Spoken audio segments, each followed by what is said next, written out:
Okori Jacob pumio yat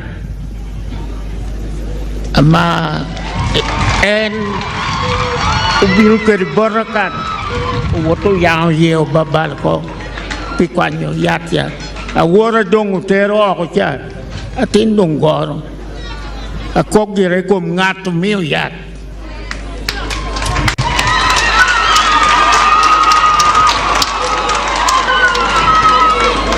I am not mourning in vain.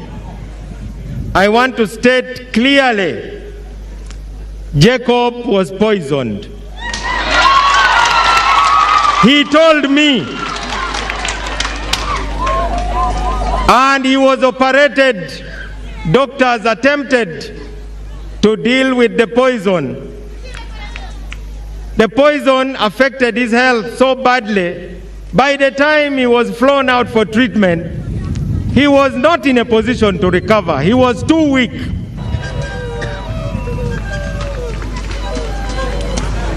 Mano ginama mimboru unukumundu chueno atinu to amwaka